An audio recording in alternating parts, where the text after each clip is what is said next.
عشت من جديد بفعل ما أريد ما أريد.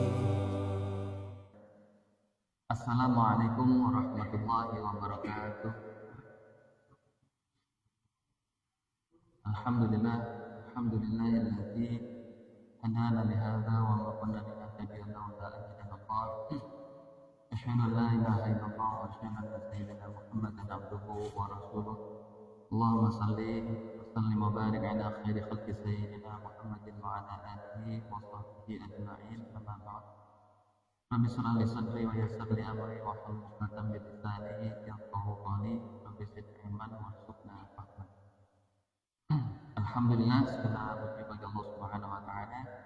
Malam hari ini kita bersyukur kembali Allah memberikan kesempatan untuk kita bertemu kembali dalam kajian Ahmad dan Mafif yang insya Allah secara istiqomah kita laksanakan di Musola Al-Ikhlas guna untuk menambah pemahaman kita, menguatkan keimanan kita, dan juga tentunya meramaikan kegiatan Musola Al-Ikhlas sebagai bentuk dari syiar Islam. Untuk itu kita bersyukur kepada Allah yang hadir pada malam hari ini dan bisa ikut meramaikannya. Salam serta salam semoga senantiasa dicurahkan kepada baginda Nabi Muhammad Sallallahu Alaihi Wasallam serta seluruh keluarganya dan para sahabatnya. Mudah-mudahan kita termasuk umatnya mendapatkan syafaat di hari kiamat kelak. Amin. Dalam doa. 6 rahasia Allah Subhanahu wa taala. Ini judul yang saya share ya. 6 rahasia Allah. Mungkin langsung pertanyaan. Apakah Allah menyimpan rahasia? Apakah Allah masih merahasiakan sesuatu buat hambanya? Jawabannya adalah iya. Jadi ada beberapa perkara yang masih dirahasiakan oleh Allah. Tetapi apa maksud Allah Subhanahu wa taala merahasiakan 6 perkara ini kepada hambanya? Tujuannya ya tentunya adalah untuk kebaikan hamba. Bagaimana supaya ya amalan-amalan yang 6 ini dilaksanakan secara istiqamah. Ya. Karena sifatnya dirahasiakan, maka harapannya setiap hamba-hamba Allah ini melaksanakan amalan-amalan khusus yang 6 ini secara istiqamah. Di dalam salah satu kitab yang terkenal, Nasaihul Ibad, nasihat-nasihat bagi hamba, yang dikarang oleh Imam An-Nawawi Al-Bantani, mengutip kata-kata dari Sayyidina Umar bin Khattab radhiyallahu anhu, di mana beliau berkata, Allah Subhanahu wa taala sesungguhnya merahasiakan 6 perkara di dalam 6 perkara yang lain. Jadi ini memang bukan hadis yang keluar dari Nabi, tapi yang disampaikan oleh Umar bin Khattab. Nah, perkataan Umar bin Khattab ini sebenarnya mengumpulkan atau merangkum dari keterangan hadis. Dikumpulkanlah hal-hal yang bersifat rahasia. Di dalam rahasia sebuah amal ada 6. Walaupun sebenarnya ya lebih ya kalau kita hitung-hitung yang dirahasiakan oleh Allah lebih dari yang 6. Tetapi ini menjadi catatan penting mengapa kemudian dirangkum menjadi 6. Ya, selain memang kita karena keterbatasan waktu ya insya Allah mudah-mudahan yang 6 ini bisa kita bahas. Yang pertama, Allah merahasiakan keridhoannya di dalam ragam ketaatan hambanya. Semua ketaatan-ketaatan hamba Allah merahasiakan. Mana di antara ketaatan-ketaatan hamba itu yang diridhoi oleh Allah? Ini satu. Yang kedua, Allah merahasiakan murkanya di dalam ragam kemaksiatan hambanya. Jadi Allah merahasiakan mana yang paling dimurkai oleh Allah dari berbagai macam kemaksiatan yang dilakukan oleh hamba. Yang ketiga, merahasiakan ini yang kita kenal, Lailatul Qadar di bulan Ramadan. Ini dirahasiakan. Ini mungkin kita sudah paham. Kemudian ada lagi yang keempat, Allah merahasiakan para walinya di antara manusia. Jadi adanya waliullah tidak diketahui. Dia hanya Allah Subhanahu wa taala. Kita mungkin hanya melihat tanda-tanda. Atau bahkan memang waliullahnya tidak terlihat sama sekali tanda-tandanya. Karena apa? Dirahasiakan oleh Allah. Yang keenam, Allah merahasiakan as-salatil wusta. Ada tahu? Salatil wusta. Nah, nanti kita bahas. Salat yang utama di antara 5 salat waktu yang Allah fardukan, ada satu salat yang disebut dengan salatil wusta yang sampai Allah Subhanahu wa taala memberikan penekanan agar kita tidak melalaikan yang wusta ini. Walaupun yang 5-5-nya tidak boleh dilalaikan. Itu artinya ada keutamaan. Ya. Nah, ini 6 yang akan kita bahas satu persatu. Yang pertama, ya. Jadi dalam hadis yang dikutip oleh Sayyidina Umar bin Khattab itu disebutkan bahwa Allah merahasiakan 6 perkara di dalam 6 perkara yang lain. Yang pertama, keridhaan Allah di dalam ragam ketaatan hambanya. Bahwa Allah Subhanahu wa taala merahasiakan ya bentuk ketaatan yang mana yang sebenarnya yang diterima oleh Allah Subhanahu wa taala yang itu mendatangkan ridhonya. Kita mengerjakan sholat, ya, kita mengerjakan puasa, kita bahkan bersedekah, hampir setiap hari kita bersedekah. Kita tebarkan senyuman sebagai bentuk kecintaan kepada sesama kaum muslimin. Kita hadir sholat berjamaah, hadir ke majelis taklim, dan banyak amalan soleh yang kita kerjakan. Tapi mana di antara amalan-amalan itu yang Allah Subhanahu wa taala ridhoi? Kan gitu. Itu dirahasiakan di Allah. Makanya dulu pernah saya sampaikan, Umar bin Khattab pernah mengatakan, seandainya ada satu sujudku saja yang aku tahu itu diterima oleh Allah, kan gitu. Niscaya itu lebih membahagiakanku daripada dunia dan seluruh isinya. Artinya, memang sengaja dirahasiakan oleh Allah mana amalan kita yang diterima oleh Allah. Karena itulah, ya, karena kita tidak tahu mana yang diterima, mana yang diridhoi oleh Allah Subhanahu wa taala, bagi setiap mukmin yang telah melakukan amal soleh, tidak boleh dia merasa puas, tidak boleh dia merasa sudah melakukan amal soleh yang diterima oleh Allah. Sudah merasa amalnya banyak lah, kira-kira begitu. Jangan pernah merasa amalnya sudah banyak. Ya, yang justru ada apa? Dia senantiasa merasa terus-menerus memperbaiki amal solehnya. Dia akan tingkatkan tuh kualitasnya. Kalau hari ini sholatnya misalnya 50% ngayal, kan gitu. 50% ingat Allah. Besok tingkatin lagi 70%. Usahakan khusyuk. Ya, ingat dulu kita tentang sholat khusyuk. Apa yang dimaksud khusyuk? Sholat yang sholatnya mengingat Allah. Ya, di dalam Al-Quran disebutkan, Innani anallahu la ilaha illa ana fa'budni wa aqimis salata lil dzikri. Sesungguhnya aku adalah Allah, tidak ada Tuhan selain daripada aku, maka sembahlah aku dan dirikanlah sholat untuk mengingatku. Makanya dalam sabda Rasul, berapa banyak orang yang sholat, dia tidak mendapatkan bagian dari sholatnya kecuali sepersekian. Artinya tergantung kadar dia ingat kepada Allahnya itu dalam sholat.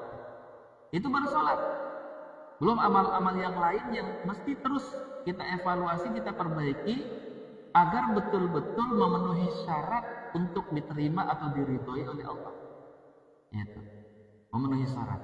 Nah, makanya hikmah bagaimana Allah merahasiakan ridhonya di antara semua amal itu, hikmahnya adalah setiap orang yang beriman akan berusaha membaguskan amal solehnya, istiqomah di jalannya, dan tidak pernah merasa puas dengan amal yang sedang jalan. Bahkan kecenderungannya orang-orang beriman itu merasa kurang terus.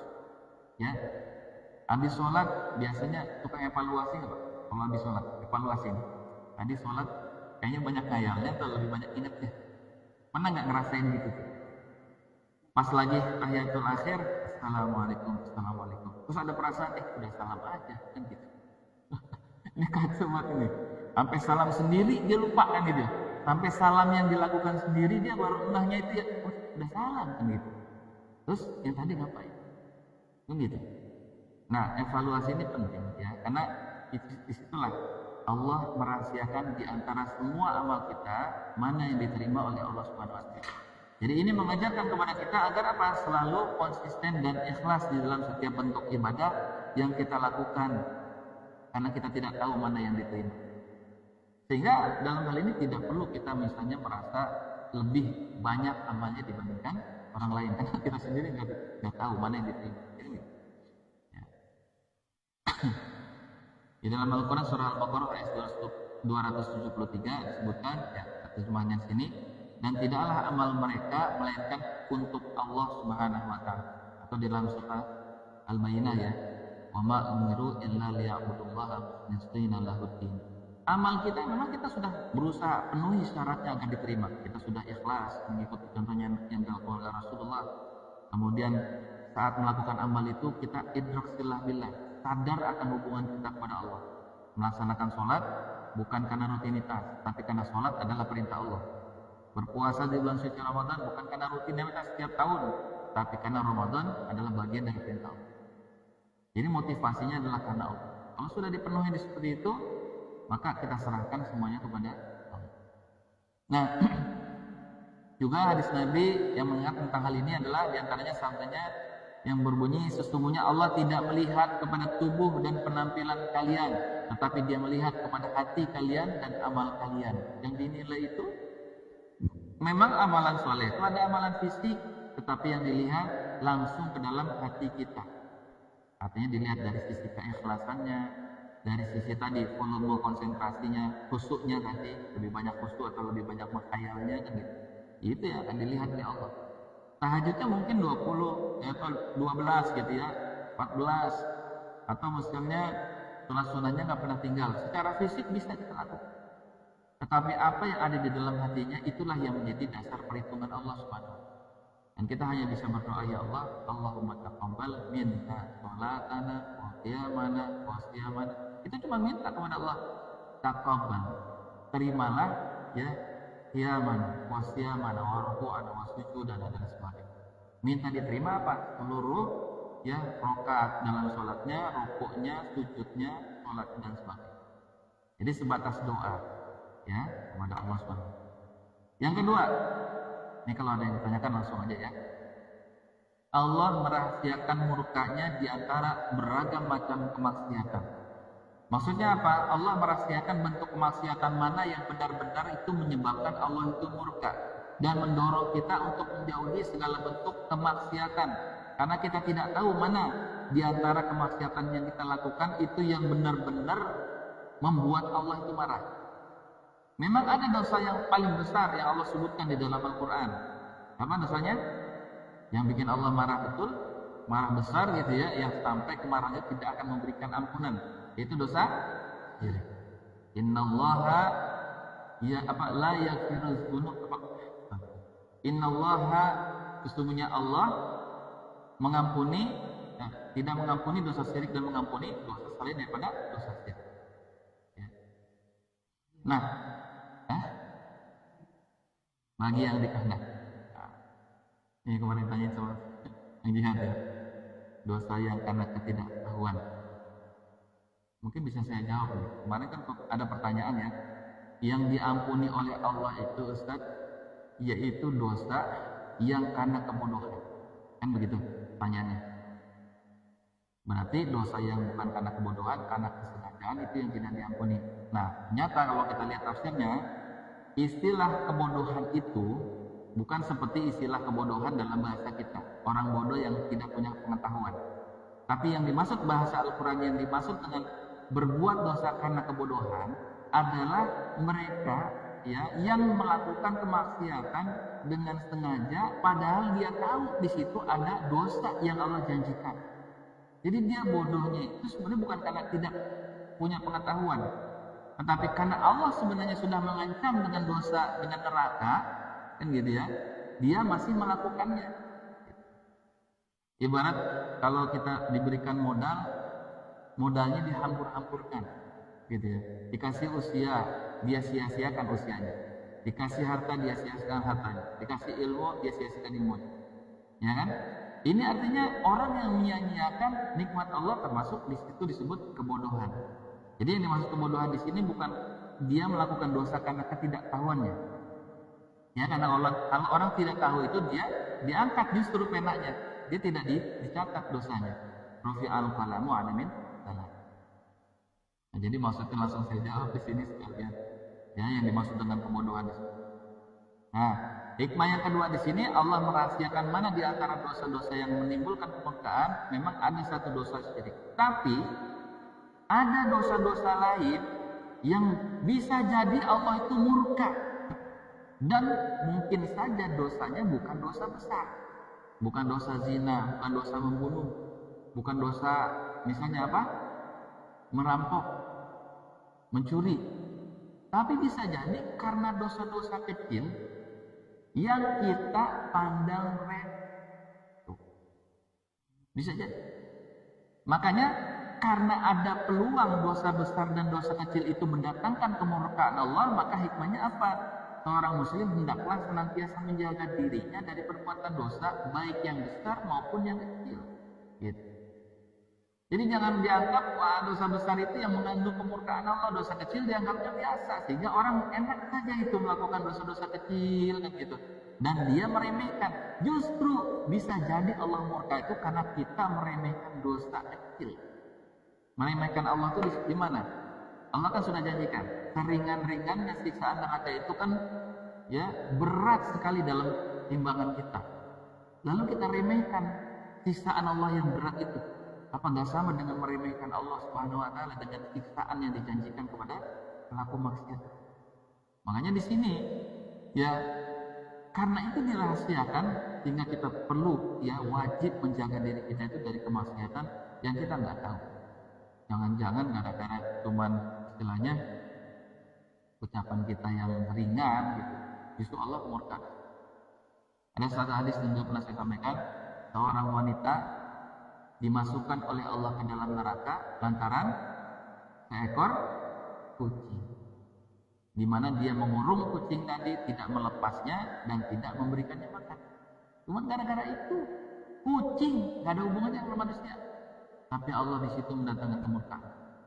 Ya, di sini makanya hati-hati karena Allah ya merahasiakan kemurkaannya dari setiap kemaksiatan. Nah, di sini di antara dalil yang menguatkannya hadis riwayat dari Bukhari dan Muslim di mana Rasulullah Shallallahu Alaihi Wasallam bersabda, sesungguhnya Allah itu cemburu dan kecemburuan Allah itu ada ketika seorang hamba melakukan apa yang diharamkan Allah. Allah itu cemburu. Ya, bahasa cemburu ini bukan seperti cemburunya manusia. Artinya Allah itu sebenarnya sudah kasih nikmat banyak lah buat manusia. Allah sudah berikan semuanya fasilitas-fasilitas dunia ini agar manusia bisa hidup. Manusia butuh air, Allah kasih air. Butuh nafas, Allah kasih nafas. Kasih udara oksigen. Untuk menyalurkan air, mengedarkan, Allah berikan jantung dan segala perangkatnya. Dan bagi orang yang melakukan amal soleh juga Allah berikan surga. Sudah diberikan kenikmatan, dijanjikan kenikmatan, masih juga berbuat maksiat, ini Allah merasa dilecehin kan gitu. Itu buruk gitu. Bahkan sudah dikatakan ya kullu ummati yadkhulunal jannah. Umat Islam itu tempatnya itu di surga. Pasti masuk surga. Maka kalau ada yang berbuat maksiat ini, Allah sebenarnya ngelihat dia ini ya keterlaluan gitu. Tapi memang setiap kita pasti melakukan itu. Maka setiap orang yang berdosa ini mesti perhatikan dari sini. Allah itu sebenarnya cemburu dengan kemaksiatan yang kita lakukan. Ya, makanya hati-hati ya karena setiap kemaksiatan itu berpotensi mendatangkan murkanya Allah Subhanahu wa taala. Jadi hadis ini menunjukkan bahwa kemaksiatan yang dilakukan oleh seorang hamba itu bisa mendatangkan murkanya. Kemudian ada hadis yang lain riwayat At-Tirmizi dan Imam Ahmad, Rasulullah Shallallahu Alaihi Wasallam bersabda, sesungguhnya antara amal-amal yang paling aku takutkan atas umatku adalah dosa-dosa yang mereka anggap remeh. Gitu. Jadi ini yang paling meresahkan Rasulullah itu, yang ditakutkan oleh Rasulullah itu yang orang yang meremehkan dosa. Yalah, nantilah kan gitu. Diajak untuk ya melaksanakan perintah Allah nantilah, gampang lah. Jadi dientengin. Ini makanya yang punya anak ya, apalagi yang sudah meranjak dewasa, yang sudah mereka itu mulai memilih pilihannya sendiri. Ya kita harus betul-betul bimbing mereka ini jangan sampai mereka begitu gampangnya memilih jalan yang diharamkan Allah ya atas semua hajat-hajat yang ingin mereka penuhi. Ya, hajat mereka sama, anak muda dengan kita sama-sama manusia, punya kebutuhan-kebutuhan yang sama. Jangan sampai ketika mereka ingin memenuhi kebutuhannya itu mereka meremehkan jalan yang mesti ditempuh. Cara halal merepot, berat kan gitu. Modalnya gede, muter-muter. Mendingan ini, shortcut, judol, ya misalnya pinjol, gitu. Nah ini kita harus ingat. Karena apa? Mereka meremehkan dosa. Yang ketiga, ini tentunya dalilnya sama-sama kita ketahui ya, tentang Lailatul Qadar yang dirahasiakan oleh Allah. Jadi sebenarnya rahasia Lailatul Qadar disebut misalnya malam ganjil, itu agar apa? Kita terus ya mengencangkan keinginan kita, istilahnya begitu. Terutama pada akhir-akhir Ramadan. Kalau Allah sudah sebutkan misalnya malam 27 udah pasti, ya udah orang fokus di malam 27 saja. Tapi kalau Allah rahasiakan di malam-malam ganjil itu, artinya kita terus bersemangat ya menghidupkan akhir bulan suci Ramadan. Bahkan saya seringkali mengingatkan di awal Ramadan itu bahwa Ramadan itu dari awal sampai akhir itu nilainya sama, kecuali di malam khusus itu Lailatul Qadar. Maka jangan pernah kita menganggap malam-malam akhir itu nilainya berbeda. Ketika di malam awal Allah lipatkan pahala wajib, di akhir pun Allah lipatkan pahala wajib. Sampai kapan? Sampai hilal terlihat gitu. Nah ini, jadi jangan pernah kita remehkan atau mengabaikan peluang besar Allah mendatangkan ridhonya kepada kita. Dan kita tahu ya dalil-dalilnya berkaitan dengan keutamaan bulan suci Ramadan di dalam Al-Quran surah Al-Qadar ayat 1 sampai 3 ya.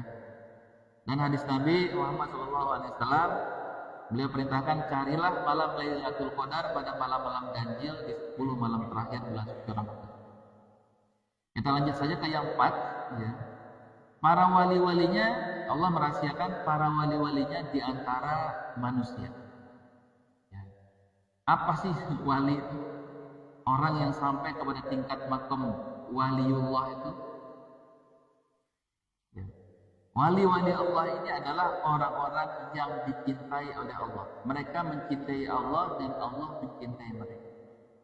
Dan wali-wali Allah ini kita sudah bahas pada pertemuan 2 minggu lalu ya, karena kemarin kita libur. Minggu yang lalunya kita bahas tentang wali-wali Allah, sifat-sifat mereka seperti apa. Nah itu sudah dijelaskan. Dan dia keberadaannya rahasia. Bisa jadi bahkan wali Allah itu tidak menyadari dirinya itu adalah wali Allah. Kalau di zaman Rasulullah memang ada orang yang disebutkan namanya, yang sampai Rasulullah itu memerintahkan kepada sahabat untuk minta doanya karena doanya makbul. Yaitu siapa? Uwais al-Qarni. Ini termasuk juga waliullah, dia dicintai oleh Allah Subhanahu wa taala. Tapi selebihnya setelah itu Rasulullah wafat itu udah nggak ada lagi orang-orang yang diketahui siapa yang termasuk waliullah. Ya. Jadi waliullah itu adalah orang-orang yang dicintai Allah. Dalilnya diantaranya dalam Al-Quran surah Yunus ayat 62. A'udzubillahi minasyaitonir rajim. Ala inna awliya Allah la khaufun 'alaihim wa la hum yahzanun. Ketahuilah bahwa sesungguhnya wali-wali Allah itu mereka tidak ada kekhawatiran terhadap mereka dan tidak pula mereka bersedih hati. Ya, dalam hidup mereka tidak pernah merasakan khawatir dengan apapun karena mereka yakin dengan jaminan dari Allah. Mereka juga pernah bersedih ketika banyak manusia bersedih.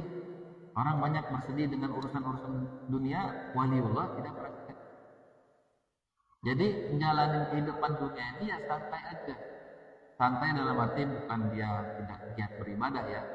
Artinya dia tahu, kalau kemarin saya jelaskan apa ya, Dia melihat dunia ini bukan sekedar kulitnya, tapi dia sampai ke batinnya dunia. Batinnya dunia itu ya ke hakikat dunia ini. Bahwa dunia ini sifatnya sementara.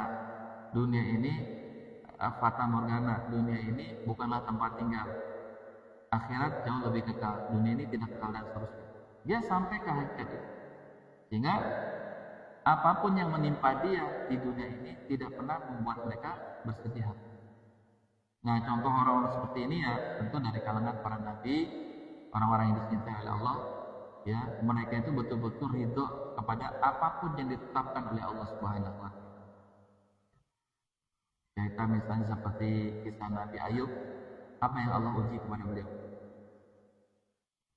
Allah menguji apa sama beliau? Sakit. Yang kita kenal kan sakit doang ya. Padahal ujian kepada Nabi Ayub itu bukan hanya sakit, kehilangan harta, seluruh anaknya meninggal. Ya. Hartanya habis, seluruh anaknya meninggal, ditambah lagi dengan penyakit yang diderita oleh beliau, kulitnya sampai terkelupas gitu ya. Dan hari ini tidak ada kayaknya orang yang berpenyakit sampai ditumbuhi oleh ulat-ulat, gitu, sampai belatung.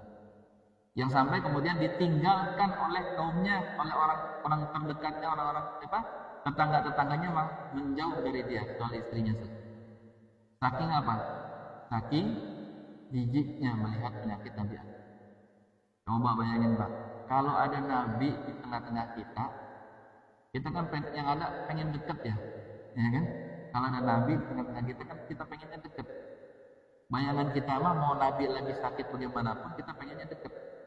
Tapi ini Nabi Ayub dikenal ya memang sebagai Nabi, tapi ditinggalin oleh kaumnya karena penyakitnya. Berapa tahun dia alami oleh beliau? Tahunan. Ya ada satu cerita diceritakan itu sampai 18 tahun. Beliau mengalami sakitnya 18 tahun. Sakit seperti itu. Tetapi karena apa? Beliau adalah hamba Allah yang saleh, ridho terhadap qadanya Allah Subhanahu wa taala, yakin husnuzon kepada Allah bahwa di balik semua musibah ini pasti ada hikmahnya. Dia santai istilahnya melihat dunia ini memang inilah tempatnya orang merasakan penderitaan. Di sinilah tempatnya orang merasakan kesedihan. Jadi dia melihat dunia ini ke dalam batinnya. Seperti itu. Jadi kalau hari ini misalnya ada orang merasakan capek, kalau pengen nggak capek ya nanti gitu. Istirahat sebenarnya adalah di akhirat. Jadi kalau di dunia ini merasakan capek beribadah, capek datang majelis taklim, ya memang seperti itu adanya. Sampai kemudian Allah Subhanahu wa taala menjelaskannya dalam ceritanya itu di dalam Al-Qur'an surah Al-Anbiya ayat 83. Wa Ayyub iznada rabbuhu anni masadniya durru wa anta arhamur rahimin. Ini kalimat bisa kita ambil. Dan Ayub ketika dia nada rabbuhu, berdoa kepada Tuhannya, inni masadniya durru, sesungguhnya aku menderita penyakit, menderita ya doror, kesusahan, kesulitan. Wa anta arhamur rahimin, dan engkau adalah Tuhan yang maha pengasih lagi maha penyayang. Kalimatnya bukan minta ya Allah sembuhkan, tapi wa anta arhamur rahimin, aku menderita penyakit dan engkau adalah Tuhan yang maha pengasih dan penyayang. Mendengar kalimat ini tentu Allah yang mempunyai sifat malu, ya malu terhadap hambanya. Kalau hambanya itu yang sudah meminta, bahkan menyebut, memuji dengan sifat-sifat Allah Arhamur Rahimin, Allah malu tidak mengabulkan. Nah ini bisa juga menjadi salah satu yang ulama mengatakan kita kalau ingin menajamkan doa kita itu ya sebutkan sifat-sifat Allah yang sesuai dengan hajat kita. Minta rezeki ya ya wa anta khairur raziqin. Minta kekuatan ya qawiyu ya muqit, kuatkanlah aku dalam menghadapi segala macam cobaan kan gitu. Nah di sini Nabi Ayub mengadukan kepada Allah, ya inni masaniya dzurru wa anta arhamur rahimin. Allah kabulkan doanya. Kabulkan doanya, lalu diberikan kemudian kembali hartanya bertambah lagi, anaknya bertambah lagi jumlahnya, keturunannya bertambah banyak, termasuk kesehatannya kemudian kembali pulih. Dan di situ Allah sebutkan, ya Allah memberikan keberkahan yang banyak dan rahmat Allah. Dua yang Allah berikan. Keberkahan dan rahmat Allah. Karena apa? Karena dia ya ridho terhadap qadanya Allah Subhanahu wa taala. Nah, ini sifat waliullah tuh. Nah, kita kalau menerima musibah ridho enggak? Pertanyaannya. Ridho enggak? Dikasih penyakit sama Allah, ridho enggak? Tanda kita ridho itu tanda kita kalau kita mengatakan mengaduh ya. Ini di dalam vitamin koin itu dijelasin dulu kalau masih ingat ya.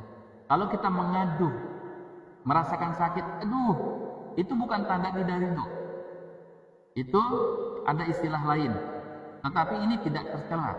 Kita merasakan sakit, aduh, sakit perut, aduh, sakit kepala, aduh. Aduh di sini bukan tanda kita nggak ridho. Karena ridho dan tidak ridho itu adanya di kolom kita. Kita nerima nggak dengan takdir yang Allah tetapkan. Nah, wali-waliullah itu mereka akan senantiasa ridho, apa saja yang Allah tetapkan itu pasti adalah kebaikan buat hamba. Nih sudah kita bahas ya dalam pertemuan sebelumnya. Lanjut ke yang kelima ya, waktu terus berjalan ya. Kematian dan umur manusia. Allah merahasiakan kematian di antara umur manusia. Jadi manusia itu mati nggak ada yang tahu. Ya, di usia berapa tidak ada yang tahu manusia. Apa hikmahnya? Supaya agar kita tidak menunda-nunda amal soleh. Kalau hari ini kita sanggup datang ke majelis, datang, karena belum tentu minggu depan bisa karena sakit atau mungkin sudah meninggal. Kalau hari ini kita sanggup sholat berjamaah, berangkat begitu. Kalau hari ini kita bisa melakukan amal soleh apa saja, jangan pernah menunda. Karena apa tadi? Allah merahasiakan kematian setiap hamba. Nah, ini hikmahnya seperti itu. Tapi ternyata ada juga ya orang kemudian melalaikan. Nanti ajalah kalau udah. Nanti ajalah kalau udah. Ya udah tua kan gitu ya. Nanti ajalah kan. Nah, ini kalau suka menunda-nunda ini artinya dia tidak meyakini bahwa Allah merahasiakan kematiannya. Nah, ini hikmahnya sengaja. Coba kalau kita dikasih tahu matinya besok. Kalau dikasih tahu matinya 20 tahun lagi. Yang terjadi apa? Bedanya kalau dikasih tahu matinya besok sama 20 tahun bedanya apa? Kalau yang mati besok bedanya apa ya? Udah nggak keluar dari masjid ya. Ya kan? Tobat aja. Diajakin makan juga. Ya, puasa. Tapi kalau dikasih tahu 20 tahun lagi meninggal, yang terjadi apa? Masih lama. Kan gitu. Ini seperti anak-anak muda yang merasa kematiannya masih lama. Kita ini anak muda semua nih. Tapi enggak ya. Justru kita datang ke sini karena kita tahu kematian itu terus mendekat. Nah, di situ disebutkan di dalam Al-Quran ya, surah Luqman ayat 34. A'udzubillahi minasyaitonirrajim. Wa ma tadri nafsun madza taksibu ghadan. Dan tidak ada satu jiwa pun yang mengetahui apa yang akan dia usahakan besok hari. Wa ma tadri, dan dia juga tidak menyadari, nafsun, ya seorang hamba tidak menyadari, bi ayyi ardin tamutu, di negeri mana atau di tanah mana dia bakalan mati. Nggak ada yang tahu. Ya, lahirnya boleh di Malang, ya ternyata meninggalnya di Australia. Ya, mana keren dikit ya? Enggak juga. Ya, meninggalnya di nanti di Makkah, di Madinah. Gitu. Kita nggak pernah tahu di situ. Ya, innallaha alimun khabir. Sesungguhnya Allah Maha mengetahui dan ya alimun khabir, Allah Maha mengetahui dan Maha apa khabir? Alimun khabir apa? Alim Maha mengetahui, khabir apa? Teliti bisa di situ, khabir kombar ya, mengabarkan. Artinya apapun yang dilakukan oleh seorang hamba itu Allah tahu. Ya, jadi disinilah hikmah rahasia kematian itu. Ya, kita baru ingat mati biasanya kalau apa? Kalau ada tetangga kita meninggal, ya kan baru ingat mati. Kalau ada orang kecelakaan baru kita ingat mati. Harusnya ingat mati itu setiap hari. Rasulullah bersabda, Allah telah menetapkan takdir dan ajal setiap orang. Kullu nafsin dha'iqatul maut, dalam ayat yang lain. Terakhir, as-salatul wusta, salat yang paling utama. Ini kita mesti jaga. Allah rahasiakan di antara 5 sholat ada satu sholat yang disebut dengan sholatul wusta yang sampai Allah perintahkan untuk menjaganya. Kenapa mesti menjaganya? Karena bisa jadi di sini menjaganya sulit waktu ini. Nah, tapi memang di antara ulama-ulama berbeda nih dalam menafsirkan sholatul wusta. Dalilnya di dalam Al-Quran surah Al-Baqarah 238. A'udzubillahi minasyaitonirrajim. Hafizu 'alas shalawati was salatil wusta wa qumu lillahi qanitin. Peliharalah salat-salat fardu dan salat wusta. Ya. Peliharalah salat fardu dan salat wusta. Wusta di sini bukan berarti salat yang lain di luar fardu, tapi dia di dalam salat fardu ini. Ya. Dan dirikanlah di situ apa? Dan pelihara salat fardu dan salat wusta wa qumu lillahi qanitin, dan dirikanlah karena Allah dengan khusyuk. Nah, di sini pendapat ulama ada berbeda-beda. Imam Syafi'i, Imam Hambali, Imam Hanafi mengatakan bahwa yang dimaksud dengan wusta itu adalah salat asar. Ini. Lain lagi dengan Imam Maliki. Kenapa disebut salat asar tadi? Karena asar itu adalah pertengahan antara siang dan malam. Alasannya, ya, ini pendapat ulama. Asar itu adalah pertengahan antara siang dengan malam, bukan tengah hari. Kalau Imam Maliki mengatakan sholat wusta itu adalah sholat zuhur, karena dia adalah pertengahan siang. Ini sulit untuk menjaga sholat zuhur. Nah, ternyata Imam Syafi'i, Imam Hanafi juga mengatakan asar juga termasuk sholat yang sulit untuk dikerjakan. Dan dia termasuk tengah-tengah hari. Ini penafsiran tentang sholatul wusta. Wusta itu kalau bahasa yang sudah diadopsi ke bahasa Indonesia itu wasit, ya. Asal katanya sama. Wasit itu apa? Artinya penengah. Nah, makanya dicari apa yang dimaksud dengan sholat tengah-tengah ini. Ya, ada yang mengatakan sholat tengah hari yaitu zuhur. Ini mazhab Maliki. Ada yang mengatakan tengah-tengah hari antara siang dan malam itu sholat. Ada lagi mazhab yang lain, seperti termasuk Imam At-Tabari mengatakan yang dimaksud adalah sholat subuh. Karena sholat subuh itu adalah sholat yang sulit sekali dijaga. Benar nggak? Ayo, itu aja. Sholat yang susah dijaga nih. Nah, tetapi kita tidak berpatokan kepada yang manapun. Allah hanya merahasiakan. Jadi tidak ada yang tahu, itu hanya penafsiran prediksi saja. Allah merahasiakan ini, tentu rahasia Allah tidak ada yang mengetahuinya. Untuk itulah kita mesti menjaga setiap waktu-waktu sholat yang diperintahkan oleh Allah Subhanahu wa Ta'ala. Ya. Bahkan di antara sholat yang paling utama setelah sholat fardu, ya, dalam hadis Nabi adalah apa? Sholat yang paling utama setelah sholat fardu apa? Sholat tahajud atau qiyamul lail. Nah, sampai di sini. Silakan, mungkin ada yang mau ditanyakan dulu. Itu catatan-catatan yang saya ambil ya dari kitab Tasawwuful Ibad dan juga penjelasan dari para ulama. Silakan. Ya. Ya.